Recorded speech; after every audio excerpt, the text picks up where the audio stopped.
I'm so glad you could join me for this easy weeknight meal, all made in one pan. It's a bit of a classic. It's chicken cacciatore. What really defines a cacciatore, so done in the style of the hunter, is a meat cooked in a tomato sauce with lots of mushrooms, which you would find in the woods, assuming you're a hunter hunting. Though, are you really hunting chicken? Maybe from your neighbor's backyard? The first thing I want to do is get my vegetables ready before I start searing my chicken. So this all happens in one pan, stovetop. I've already diced up my onions, just coarsely chopped them. I've peeled my carrots. The recipe calls for 2 large carrots. Mine are on the small size, so I'm doing 3. And what I like to do when I'm cutting vegetables for a stew or a braise like this is do what's called the paisan or country cut, also called the rolling cut, because you can see the way I'm rotating the carrot. And you know how some carrots can be slender at one end and really thick on the other? When you use this method, it evens out the shapes so that they cook evenly and every bite is the same. Essentially, your carrot should fit easily on your fork. I also like using this cut when I'm doing roasted vegetables, because if you simply slice coins of your vegetables, especially if you're doing a mix of, say, carrots and parsnips and other vegetables, they can just look flat on the plate, and these really take on browning if you're doing a roasted root vegetable. Okay, we've got carrots. Let me just put that in a bowl. Additionally, you need a whole pepper. And an easy way to cut your pepper is to use the natural 4 sides, the way a pepper grows. And I cut through, and you can notice I'm leaving that white spongy membrane intact here.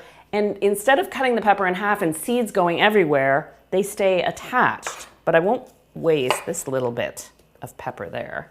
If you want, you can further take away the membrane. I do that if I'm doing a finer cut, but you're worth it. I'm going to take a moment. It's just a good habit. The sponginess, it tastes like nothing. The texture isn't great. And matching the size of the carrots, I'll give my peppers a bit of a rough chop, or a bit of a dice, I should say.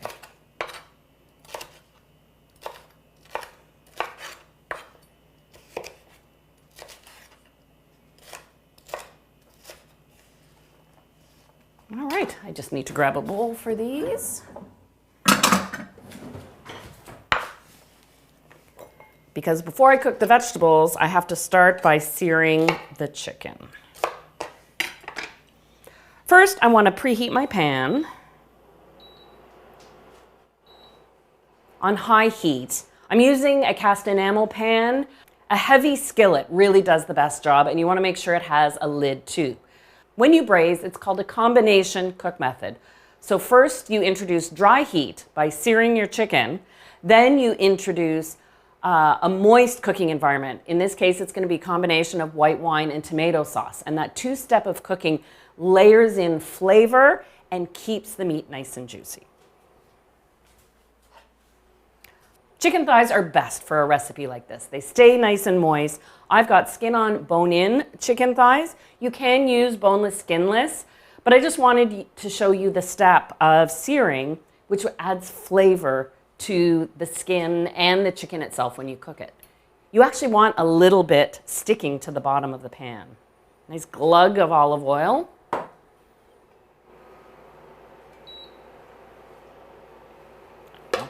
Give that just a second to heat up, and that oil should create a barrier. But you know, now and again, if you're taking your chicken cold from the fridge, it can have a tendency to stick to the bottom of the pan, but it's not a problem.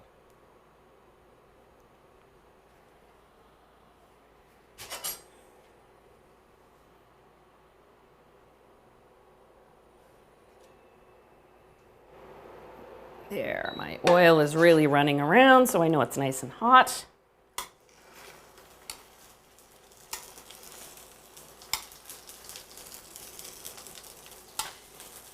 If you're using a smaller, deeper pan, you might have to sear your chicken in batches. I start skin side down.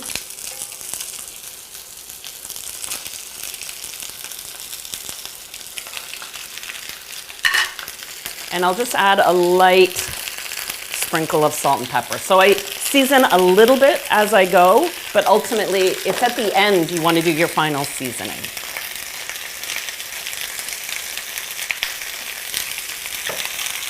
So I'm just looking to get a bit of brown color on the skin, and I will flip it over and continue to cook.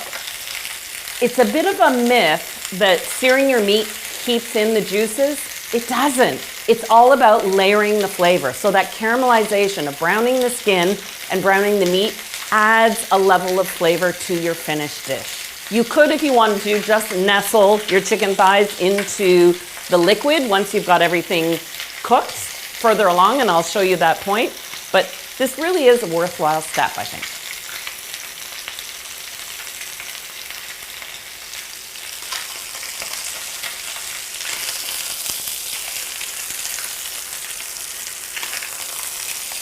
Oh, my pan was nice and hot. These aren't sticking.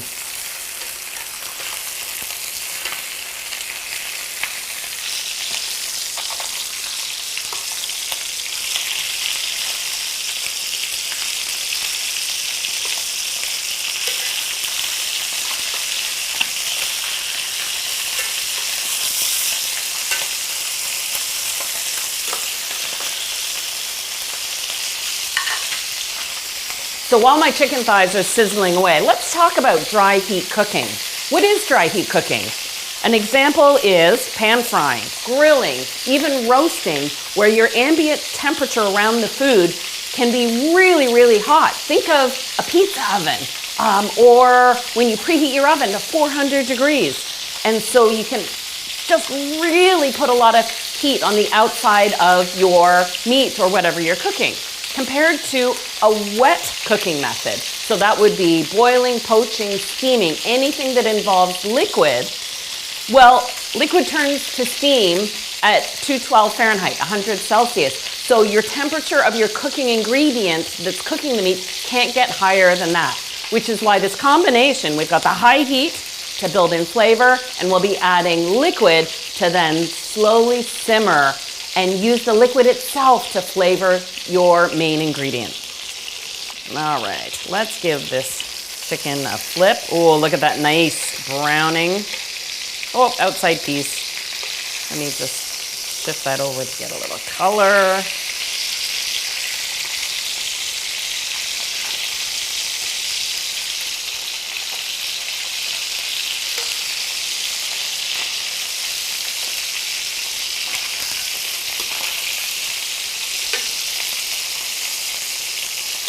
Don't worry if you get a few pieces stuck to the bottom of the pan, because once I add the next ingredient, the layer of vegetables, the moisture from the vegetables plus the acidity from the liquid I add will loosen that and ensure that that flavor goes into the whole dish.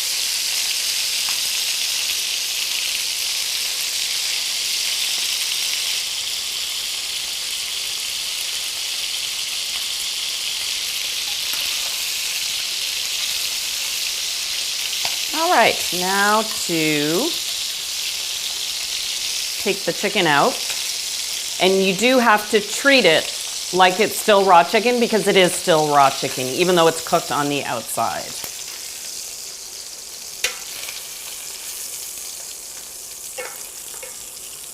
So I'll just set this aside with my chicken tongs.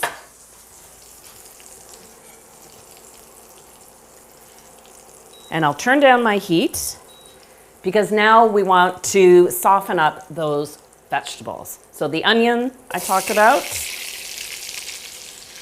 those beautifully cut carrots, and the pepper. And so you want to cook this for just about 5 minutes. What I love about a dish like this is, while you have the initial active cooking time where you're stirring the vegetables, searing the chicken, once you get the liquid in the pot and the lid on, well, that's the passive cooking time. And you can go take care of whatever you have to do in that time as your dinner cooks away.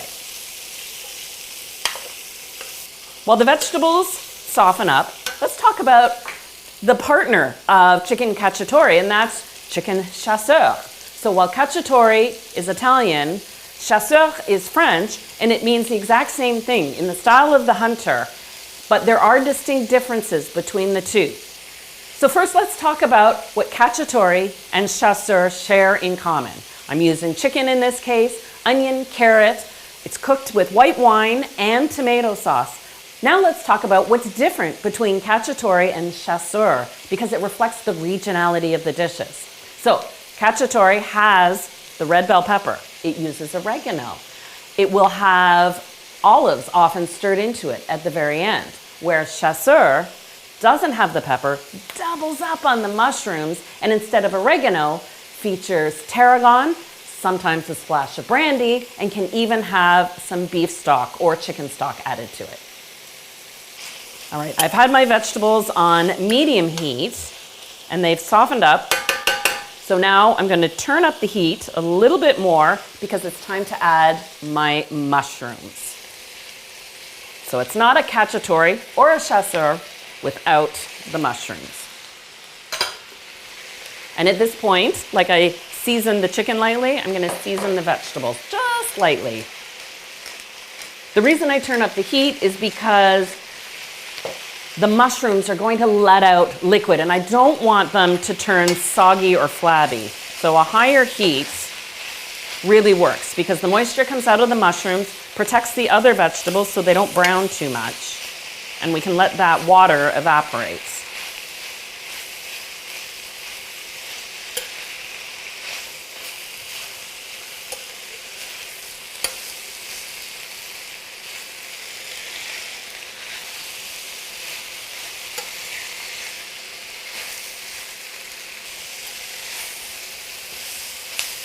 You see a little browning in the bottom of your pan, so long as it's not turning black.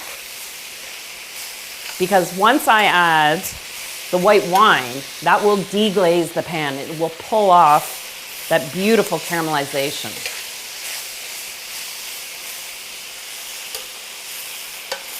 All right, I think my mushrooms are nicely softened.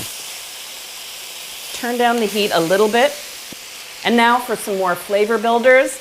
4 cloves of garlic. Yes, this is a garlicky dish. Of course, you know what your family likes and what you like, so you can control it.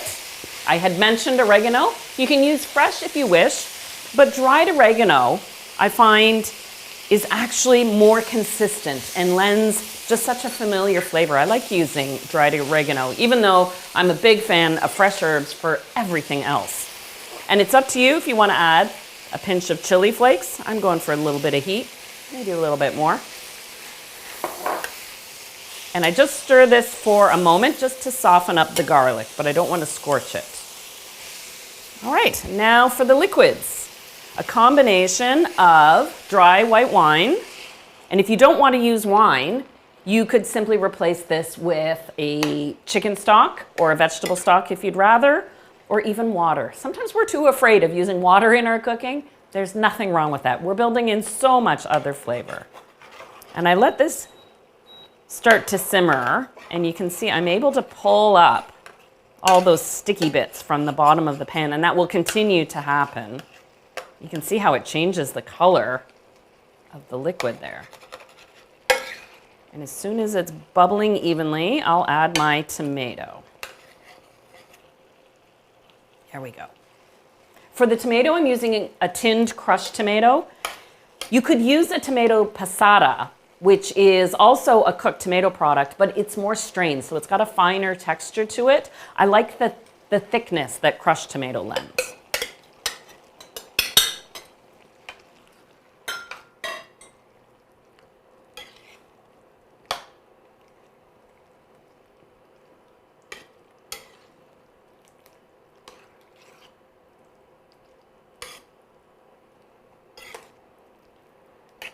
As soon as this mixture returns to a simmer, it's time to bring back the chicken.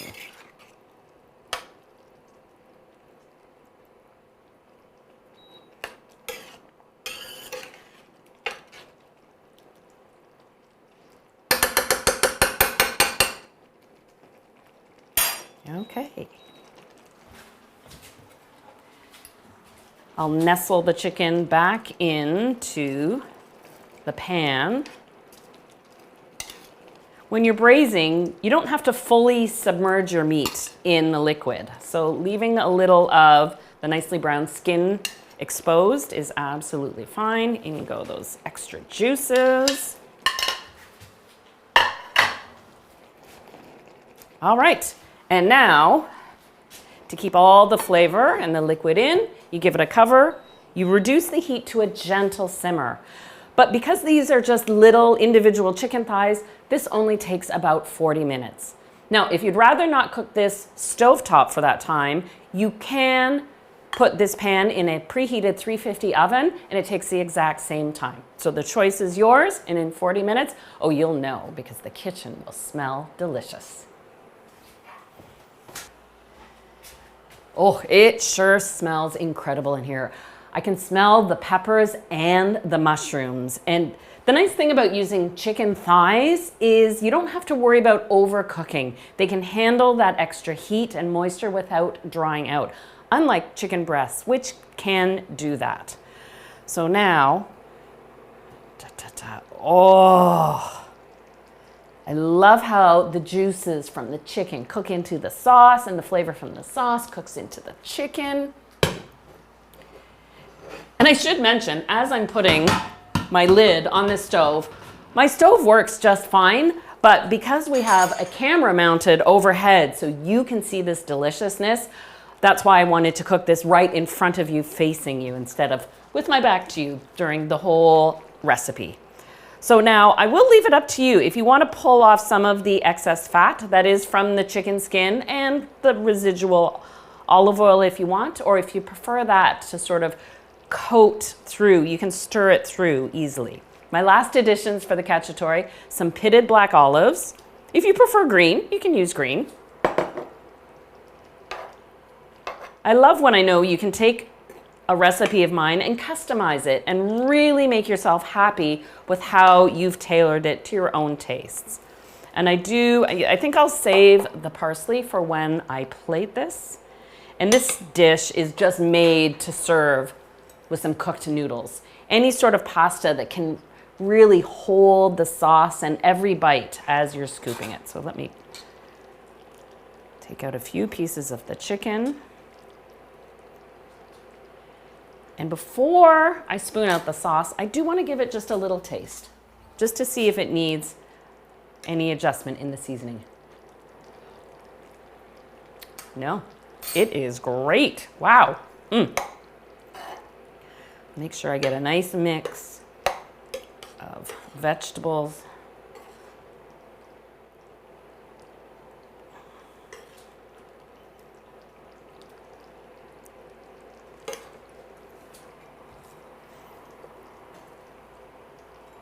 That sprinkling of parsley.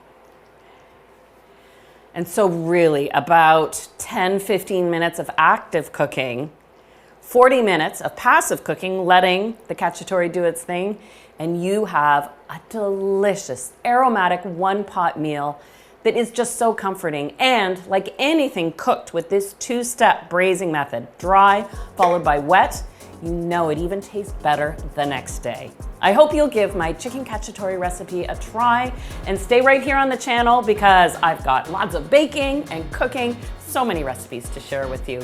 It's been nice to see you. I'll see you again soon.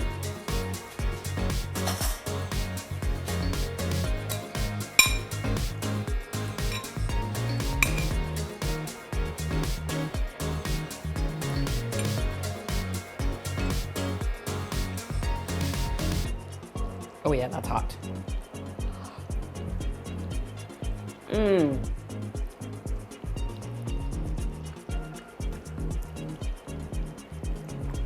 It's amazing how much flavor you can work in 40 minutes of cooking.